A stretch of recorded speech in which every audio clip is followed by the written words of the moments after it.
We have a big afternoon. If you thought the morning had stuff, this afternoon is really packed.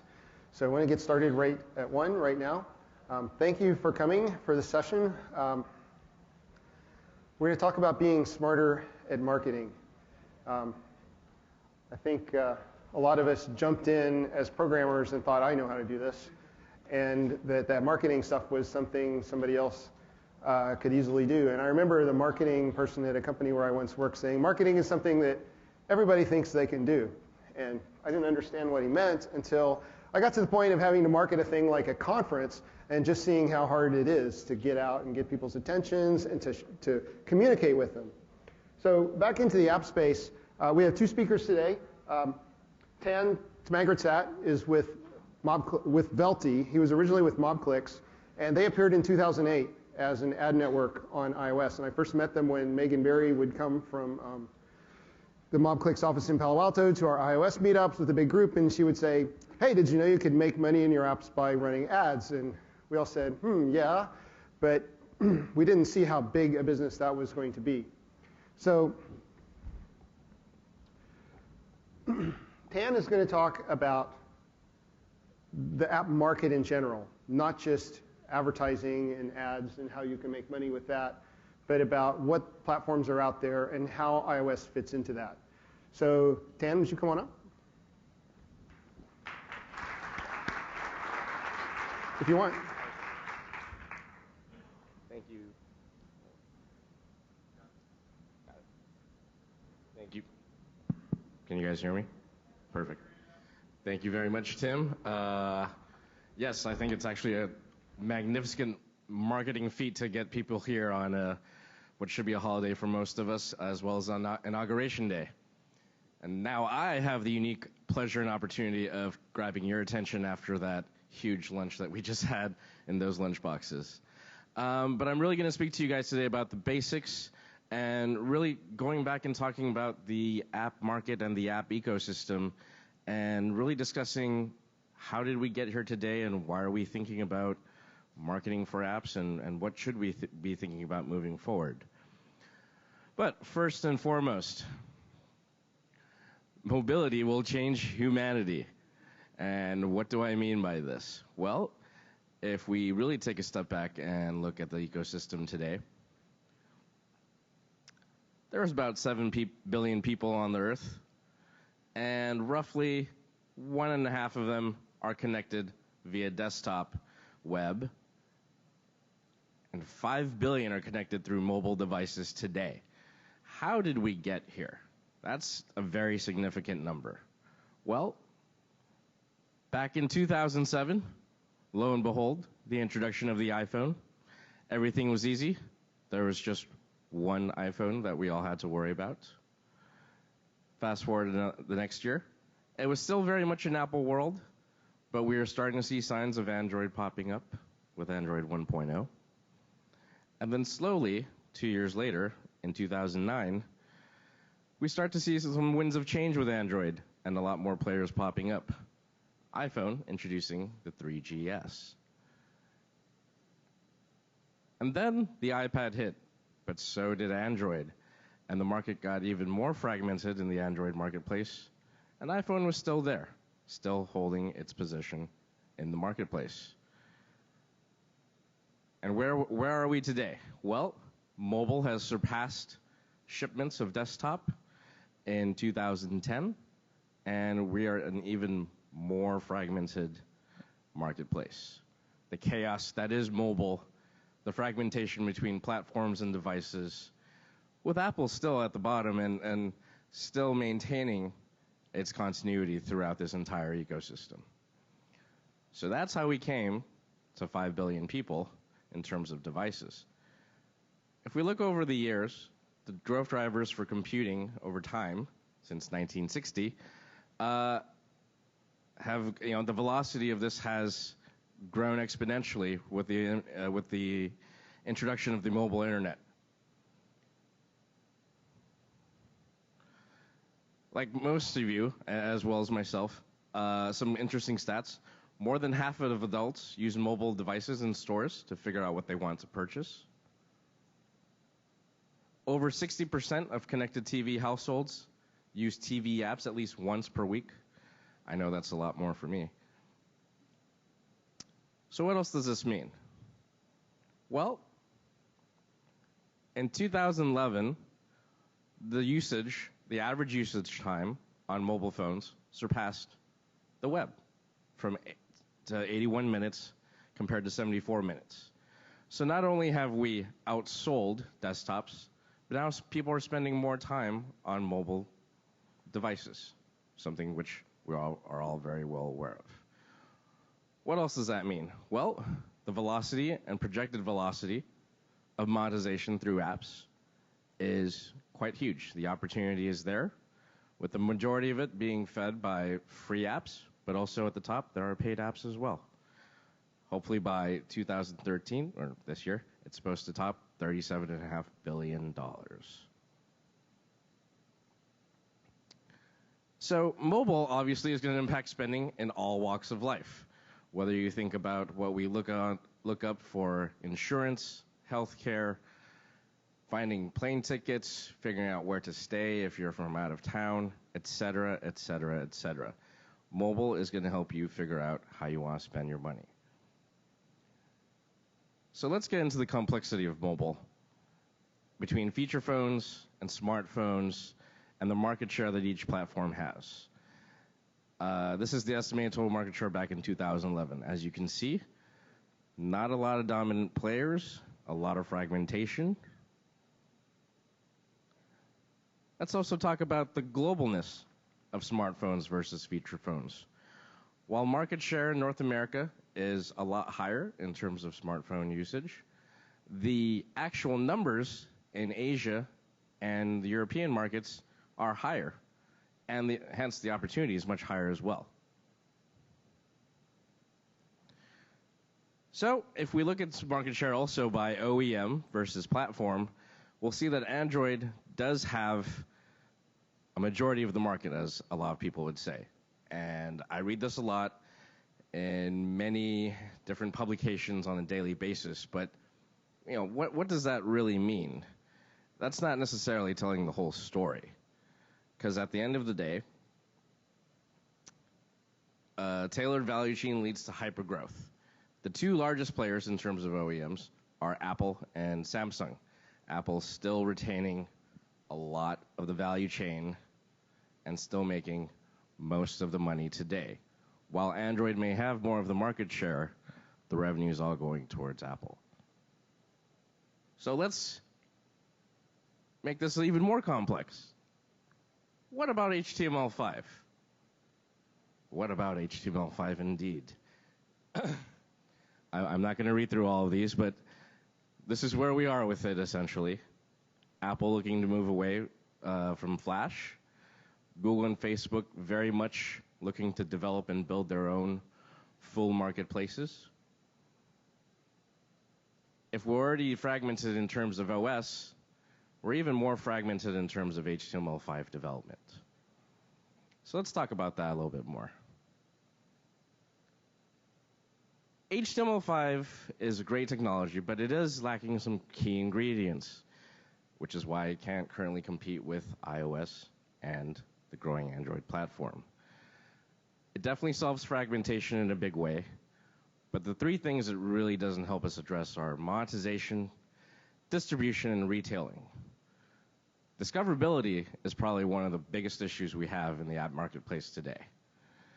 And who is going to lead the charge here outside of an app store? Will it be Facebook? Will it be Google? Will it be another solution? Well, that is a really good question. If we had the answer to that, we'd all be making billions of dollars. It really all depends. But let's look at Google and Facebook. They are trying to build their own complete platforms, trying to add the missing ingredients that HTML5 doesn't currently address through their own platforms through HTML5. Google through their Chrome API, and Facebook with their own APIs as well. Google obviously has Google Checkout. Facebook has Facebook Credits. This addresses the monetization component. Distribution. Facebook obviously has almost 1 billion users globally. For Chrome, this is obviously across all these different platforms. And retailing, there's a Chrome web store, and there's a Facebook app store as well. So, to simply put it, so many platforms, so little time.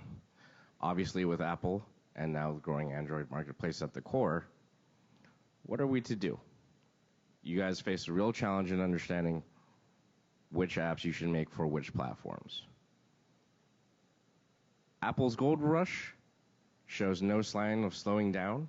Some people might say it is slowly slowing down right now, with Android being number 2, clear number 2. But there's a lot of opportunity. Application categories, although dominantly games, 17% here, there are a slew of other kinds of applications. I'm sure if we took a graph of the actual revenue generated by applications, the categories would probably skew much, much differently. So the Apple App Store growth over the years, in the past 2 years, is still continuing to grow, and the velocity has not stopped. Over the past 4 years, it's seen over 1 million applications, with a little over 300 apps being removed.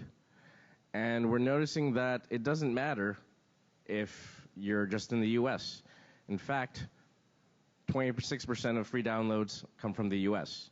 Being global and international and understanding your other marketplaces, whether it be in China, Japan, or India, or the UK, is very important. And revenues are still growing, up by over 300% amongst the top 200 developers. If we compare that based on subscriptions, total revenue, data revenue, once again, globalization of apps is key to your development. While the US is still important, Asia-Pac, the BRIC countries are growing, and there are more users over there. How are you going to get engaged with them? In fact, how are you going to get engaged with them? And should you develop for HTML5? Should you develop for Android? Et cetera, et cetera, et cetera. So what we've seen over the years with the evolution of apps and the app ecosystem is we've moved from a closed environment to one that's more open and driven by experienced platforms. The fact still remains, though, that fragmentation is there. It's becoming easier for us to develop. The question is, what should we develop for? A lot of it is about the real-time web. Right now, you could be tweeting about how great my lecture is going, or saying how bored you are, or how food coma out you are, and why are we talking about this right now? But the fact of the matter is your device is something you engage with, not just the people in this room, but people outside. You might take a picture and post it on Twitter, et cetera, et cetera.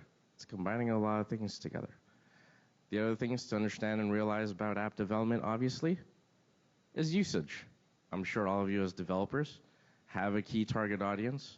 But another thing to understand and realize is, usage and stickiness are very important.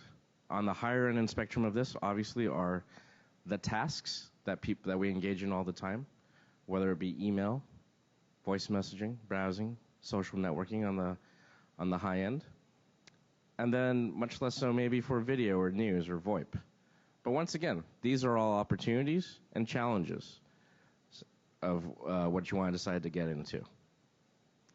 And lastly, I'm sure many of you have seen the LumaScape slide of different things, whether it be advertising, mobile, et cetera, et cetera. Well, this is a view of the marketing technology landscape, divided into circles, and even crazier than the LumaScape slides we've probably seen before. But as you can see, and as is always present and apparent through this slide, is there is a lot of fragmentation and there are a lot of players in this marketplace. A lot of people are trying to do the same things or do the same things as other players in the space. The important thing is understanding that and sorting through the noise and making sure you understand what you're trying to develop for. At the end of the day, mobile advertising is still projected to reach about 20 billion by 2015. And this is the distribution across the different regions around the world. North America is a significant portion, but I think this is the first time we've ever seen in digital marketing where Asia Pac and the rest of the world is equally as significant as opposed to online desktop like we've seen in the past. And all of this has been in the last 6 years since the introduction of the iPhone. And who knows what else is next. And lastly, these are all the various things we can do in 60 seconds or have happened in the last 60 seconds. So the question is, where do you want to fit into all of this? And what do you think is the right way to engage your user? And what do you want to develop for? What we know is still true is that fragmentation is something that is a challenge we're all going to have to solve for. I can't say I have the silver bullet to that question. All I can say is you should be prepared and poised to develop for the other platforms in a scalable fashion. Thank you.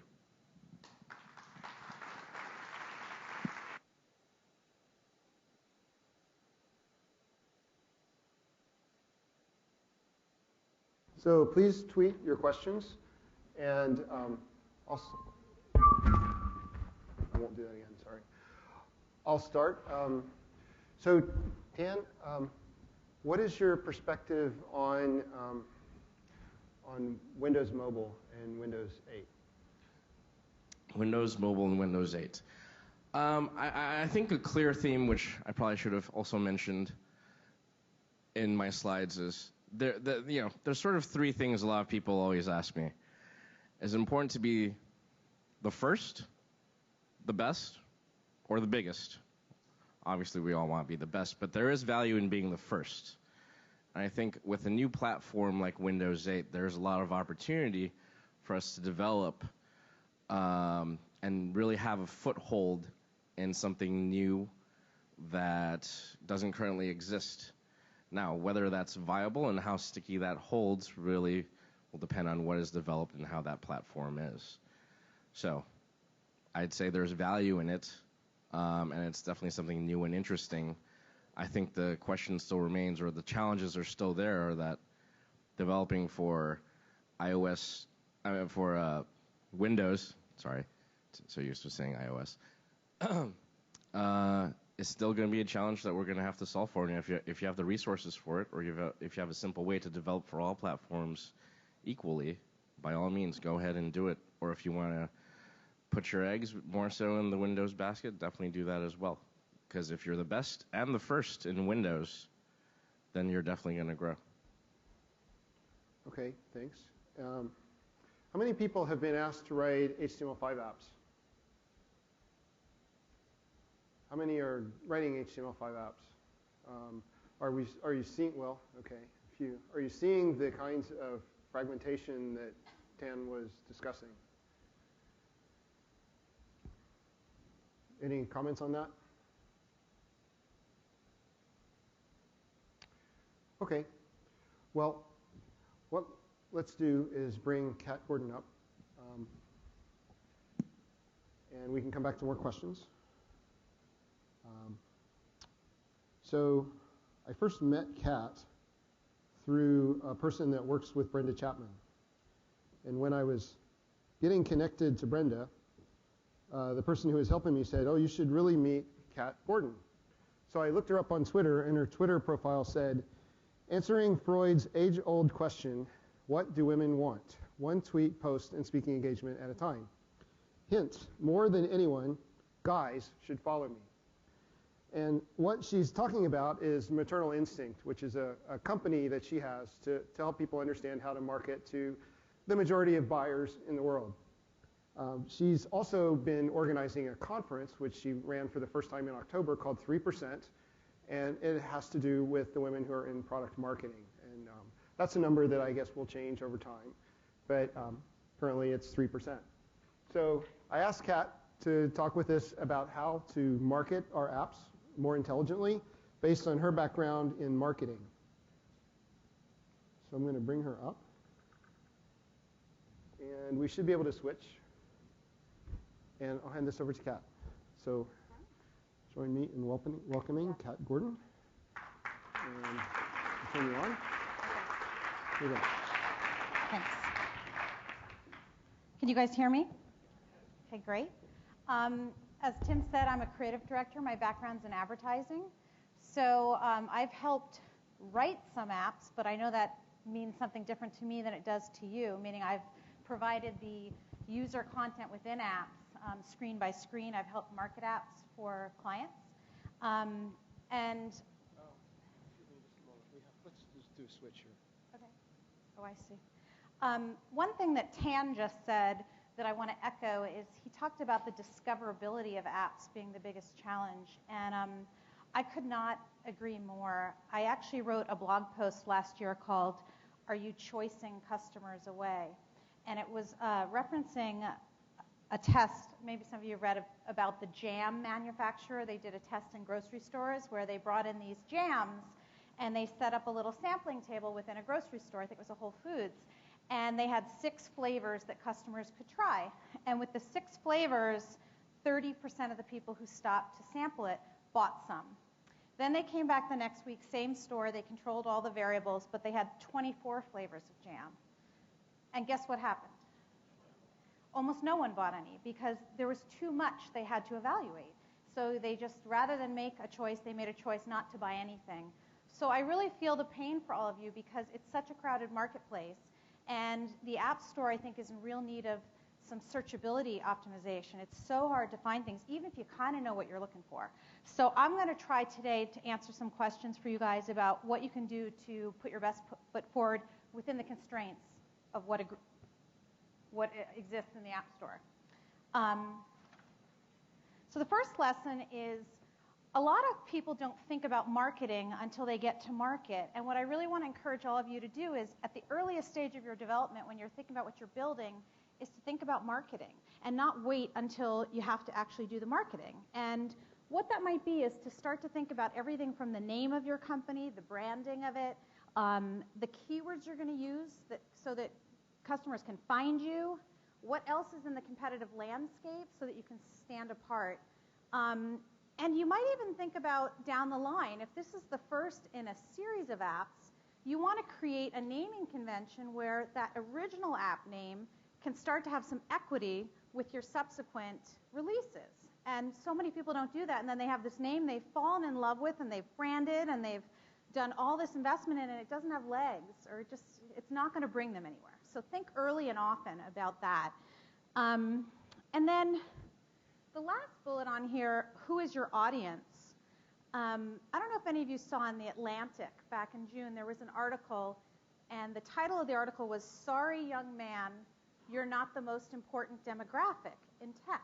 And it was a fascinating article. I urge all of you to look it up. But largely what it was talking about is how women, especially women in their 40s, 50s, and 60s, are actually leading the technology adoption. They use the internet more than men. They use mobile more than men. They're the majority of gamers.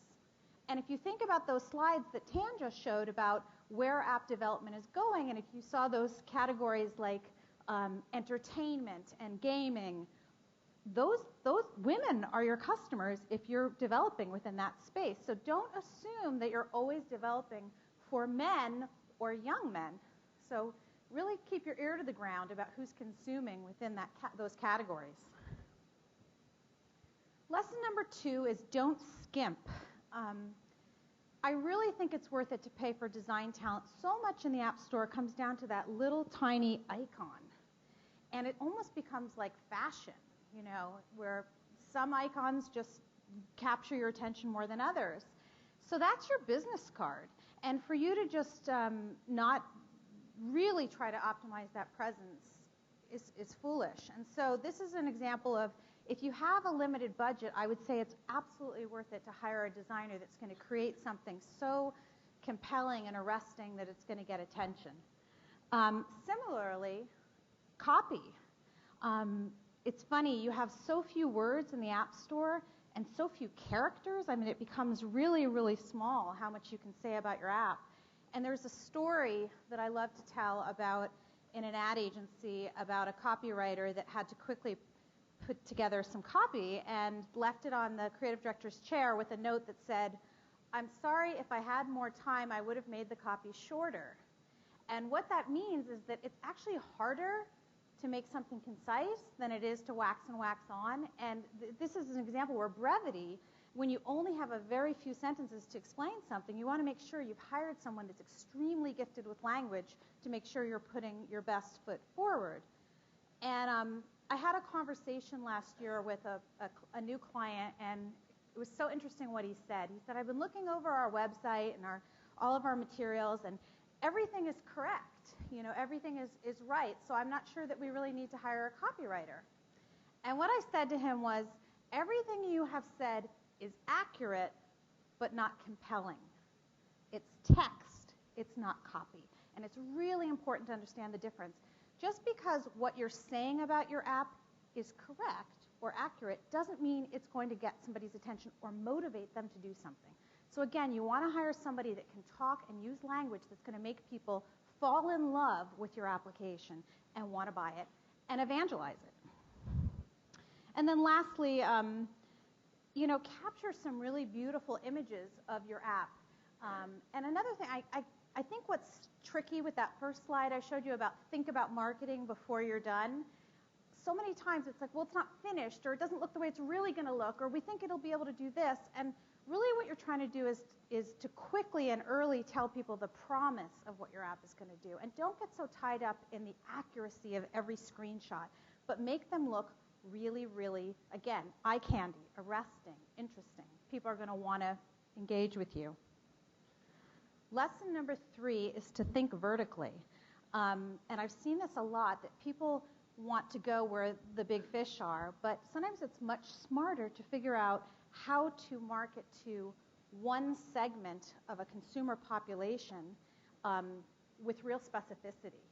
And so, find out who's going to love your app, and it might surprise you. And don't, again, think you know who your customer is and not be willing to iterate or be wrong. Because let's say you find out that realtors love your app. So then you can get very, very targeted in your marketing to that group. Instead of trying to hit everyone, you're trying to hit a smaller, it's called narrowcasting. Instead of broadcasting, you're narrowcasting. So be open to who might fall in love with what you've built, and be open to the possibility that it might not be who you intended it for. Lesson number 4 is to build a buzz pre-launch. So create a landing page. Tim referenced that I put on a first-time conference this last year, and one of the first things I did is I built a landing page. I didn't build it. Somebody smarter than I built it. But it wasn't beautiful. It didn't have any bells and whistles, but it quickly stated the promise of what the conference was going to do, when it was going to be, and what city it was going to be in. And then it captured emails, and that was all it did, and it just sat up there. And that was the smartest thing I did, because as I was building and finding speakers and securing sponsors, once I was ready to sell tickets, I had hundreds of people that had told me, I'm interested in what you're doing. And you want to do the same thing. Very early on, when you start to know what the promise of your app is, build a landing page. It might just be a very simple page. It might be a little bit more dimensional than that. It might have video on it. It might not. But get people who are going to be interested in your launch to tell you, I'm interested in your launch, because then guess what? You've got tens, dozens, hundreds of people that you can mobilize on your behalf once you've launched. I definitely believe that we live in a video society. People would much rather watch something than read something. So if there's a way for you to create, and again, it doesn't always have to be super slick, but something that shows you talking or people in your company talking or showing actual screenshots about how it's going to work, that's a good investment instead of bullet points of laundry list of text of what you're creating. Again, email. That's what you want. Collect emails early, often. Go to events. Let's say, again, it's the realtors that are loving your app. Go to events that realtors host. Sponsor it. Collect emails. Try to get people to give you their information so, again, you can announce your launch. And then ask for feedback. I'm amazed how few companies give you any mechanism to tell you what you like or don't like, or have suggestions about what could make something better. So make sure there's some mechanism that people can give you feedback about what you're building. And then this is something that I don't know how many of you know, but while you're waiting for Apple to approve your app for sale in the store, you can actually get promo codes from them in advance of your launch. And you can be using those in these materials and this outreach for people, and maybe you're giving them a discount or a buy one, get one, or some kind of incentive for the behavior you want. Start to use those in advance of your launch. Don't wait. I mean, so much of what I'm telling you is to not wait, is to think ahead, to see around corners. And this is another example of something not everyone takes advantage of. Lesson number 5 is to mobilize your customers. The people that start using your app early, ask them to become beta testers. Make sure that it's so funny, everyone's so afraid of criticism, but it's such a gift to get people telling you early what's working, what's not working, or to tell you how they're using it, maybe in a surprising way that unlocks a whole new way you can be describing what you're building. Ask them to review your product. I mean, that's when Tan showed a slide about people looking things up in stores when they're buying. User reviews are really, really important. So get those user reviews about people that love your app, and they become your sales force. I mean, I know one of the things that's so challenging is that most of you don't have a marketing budget. And so turn your early adopters into your sales force and give them a reason to talk about your product and to share it. Lesson number 6, the same rules apply. I think so much with technology, we think about what's new and the new platforms and the new markets, but the same rules apply. It's still marketing where you want to talk about, you want to create the best thing you can create. You don't want to be a Me Too app that's just trying to ride on the coattails of somebody else that's already doing it. Answer a pain point and tell customers what that is and what you're doing about it. And do one thing spectacularly. And I'll talk a little more about this, but I think too many people try to do multiple things, and there's a saying that if you tell people 3 things, you've told them nothing. And if you tell them one thing, they remember that one thing. And even if you listen to like Barack Obama's speech this morning at the inauguration, or really gifted orators, they understand that. They have a theme, and they just reiterate, and all the language ties back to that. That's because they want you to walk away with that with one sense of what they heard. If you're just telling them all these messages, the brain just can't hold on to it all. So I'm just going to quickly show you some do's and don'ts that I've seen in the app market. Here's an app called, I guess you would pronounce it VegWeb, because it's about vegan, which is a real growing population of people that follow a vegan diet. And so this app very smartly figured out we can't go up against Epicurious or some of these other huge applications that are doing recipes, but this is a real growing market. So they created an application with 13,000 vegan recipes. There you go. They've found their people, and they're going deep. Zig, when everyone else is zagging. The photo sharing market is enormous, and I've actually worked, I think, 3 separate times. I worked at Baby Center when they were developing a baby photo album product for parents. I consulted at Shutterfly, and then at Tiny Prints, which is another company in that space. And I'll tell you one thing about photography is that everyone's trying to sell the idea of photo books the exact same way, which is really high-end, these huge, glorious shots. And mothers, who are usually the kind of historians of families, are so busy, and they don't have time, and there's so much guilt around that industry that they're not doing it. And along comes this app called Mosaic. Have any of you used Mosaic or heard about Mosaic? Brilliant. 20 pictures, $20, ships in 4 days, with this gorgeous die-cut cover. And it's all photos that are already in your phone, because guess what? That's where everyone's pictures are. So they cracked the riddle by dumbing it down in a way. It's gorgeous, but they don't make you have to choose from all your images that you have in your other camera. It's not expensive. It's not complicated. You literally just, the pictures come right from your phone. They lay it out. It's got that gorgeous cover. You have it in 4 days. Immediate gratification and no guilt. I mean, to make a mother not feel guilty for $20, man, these guys are smart. So they learned to zig when everyone else was zagging. show, don't tell. I think the best thing you can do when you're describing an app is make me feel like I'm already using it. Sometimes just a good screenshot. This is from Expensify. I don't know if any of you use that. But just that quick screenshot of a receipt being photographed and the categories, you start to think, oh, I get it. Like it's telegraphic. I understand it. I understand that I'm not going to have to hold on to that paper. So there's so much happening by that one image. Don'ts. Don't overpromise and underdeliver. So that's a double negative. Normally you hear underpromise and overdeliver. This is an app that I found online. I haven't used it myself, called Order a Pizza. And I think it's a great idea. It's the idea that you can go on, pick out your toppings, pick out your size. You don't even have to know where you're going to buy it from, and it will tell you locally where, and it will place the order. And I heard about this, and I thought, this is brilliant. This is great for college kids. And then you read the reviews, and it's just painful. The product sucks. I mean, somebody literally wrote, the only reason they have a 5-star rating is because their developers in India placed it themselves, like wrote the review themselves. Ouch, you know? And here they've got a great name, they've cornered a great piece of the market, and they rushed, and they're getting punished.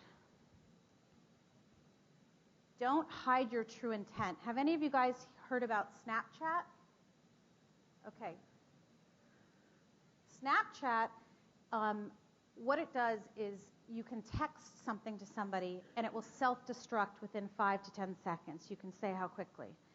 Everything they're doing with their marketing is showing teenagers. And mothers are up in arms about this because the implication is send a dirty picture of yourself, your mom won't find it, your boyfriend can't then forward it, it just disappears. Now, you guys are all savvy enough to know nothing disappears on the web, ever. And the thing that they did especially wrong is that when people started taking them to the mat for this and writing blog posts about it, HuffPost parents covered it a whole bunch, they claimed, oh, no, that's not our target market. Look at the images they're putting forward. Remember I said your icon is your business card? Their business card is a perverted ghost. So it's they are not being honest about who they're targeting and why. Not cool. Another don't. Don't confuddle with bells and whistles. This is exactly what I said earlier about the jam test. People don't want to have to make a lot of choices. And I think it's just because you can stuff your app with features doesn't mean you should. Do one thing spectacularly. Make it super easy for me to understand how and why and when I'm going to use your app, and I'll use it. Remember how many apps do you think the average user has on their phone? And I'm not talking super users. Does anyone want to venture a guess? So I've heard everything from 2 to 40, 65. That's the average user. So I have 65 icons on my phone. Do one thing spectacularly, and I'm going to use you again and again and again and put you on, in a place of prominence. So just don't try to build everything. Try to build one thing that works reliably and delivers against its promise. And that's the end. I don't know if we have time for questions. I hope we do. Okay. Does anyone have any questions about marketing? Let's just call them out because I'm not getting good Twitter over here. So go ahead.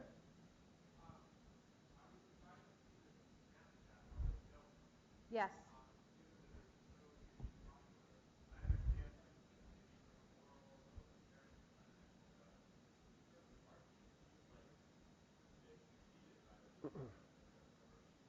Right. So, Kat, would you please just repeat the question for the recording? Oh, okay. So his question was that he was surprised that I had Snapchat on my list of don'ts because they are succeeding in ways you guys all want to succeed in, that they have a lot of downloads.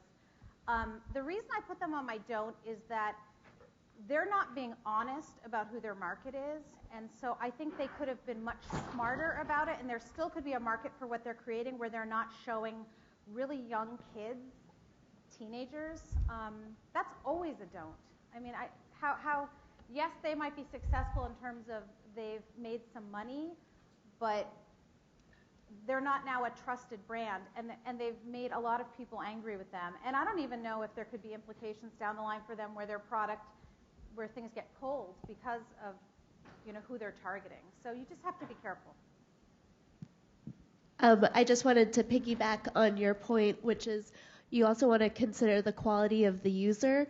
So if you're getting users, I'm over here. If you're getting users by doing false advertising or these kind of smutty versions of an app, you're probably going to get low quality. I think it went out. Low. Okay, it's on.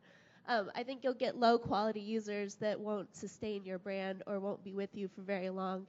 It's really easy to show breasts in an ad and get guys to click, but are those the users that you want? Are those the users that are going to make you a lot of money and help you sustain your business long term? I don't think so.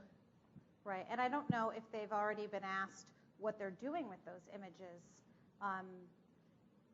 Where do they live? On whose server are those? That's a real concern. Any more questions? Yes. Hi. So in your slide about think vertical and narrowcasting, like marketing to a specific set of people, how do you measure how well your app is doing with like a specific group? Like, can you name any products for measuring stuff like that? I cannot. I don't really work in the kind of analytics end of it, but that's a good question. So you're just wondering how you know what kind of saturation you're having within that market. Yeah, like you gave the example about like you might discover that it's popular with like realtors or something. Like how do you find that out? Well, you find out that it has appeal to that market by listening. Listen via real-time web, listen via Twitter. What are people saying about your app on your landing page? Like that feedback mechanism. So let's say you start to get all these emails from like one of my clients is DocuSign, and they are huge with realtors because documents that get signed in under 2 hours versus 4 days, that's money in a realtor. They can, close a sale. It's just, so they quickly found out, wow, that's a vertical that loves our product. So they now have landing pages specifically talking to realtors, even though it's the same product that any other industry person would. So they get to, again, narrowcast and talk to that market in a very particular way. Use custom landing pages for that market where if they've done advertising or sponsored a conference for realtors, it all leads to this specialized landing page. So they're just able to talk with real specificity to that industry. Okay. Yes. Over here next. Can you speak about marketing to corporations instead of apart from the consumers? Like supposing if you have an app and you want to market it to enterprises, how do you do that? The same rules apply. Everything I've said, it doesn't matter if I'm talking to an individual or a corporation. Do one thing spectacularly, tell them why it matters, and build early buzz. B2B, B2C. Yes. Hi, I'm over here. Hi, I went indie a couple years ago, and like a lot of other indie developers, I started my own business as my own name. Basically, company is me, right? And I do have 2 employees now, but I'm starting to think I want to grow, and I'm wondering if everything running under me, my name, Joe Workman, is hindering me.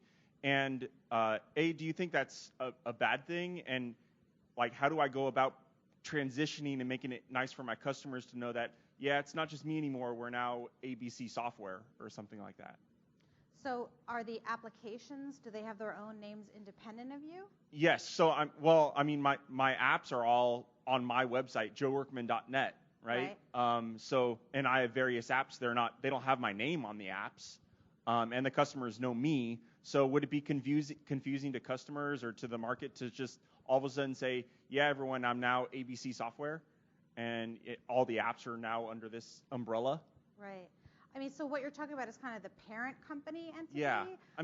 Yeah. Yeah. It depends. I actually think that unless your parent company is a household name already, which very few of us in this room enjoy that kind of backing, it doesn't matter, and I don't think a lot of people will care. Where it becomes interesting is if you want to extend into new markets and you already have believability within others, and you can be like a Joe Workman, production. I don't think people necessarily assume it's just Joe. They understand that that's a name of a team and led by you. So I would say simplify matters and care more about the names of the actual applications. I'd just like to add, I think that's a really memorable name, so you might want to just run with that. And it's like easy to Sarah Lee. spell. People won't even believe you later. So one thing I want to ask you about, you kind of hit me with something that I had never thought of before. When you said helping moms not feel guilty is a really valuable thing you can do. So that's hitting back to your talking about certain things that some people think about, namely women or moms, that some of us aren't realizing or aware of. Are there any others that you could kind of drop for us? For women, about women and moms? Right. Yeah. In fact, if you think about the app market, it's largely about productivity and especially on-the-go productivity. And one of the stats that I always use in my talks is, and I'll test it out on you guys, the amount of time that a woman spends in the car with her children per year. What would you guess that number is? In an annual year, how much time is a woman in the car with her children?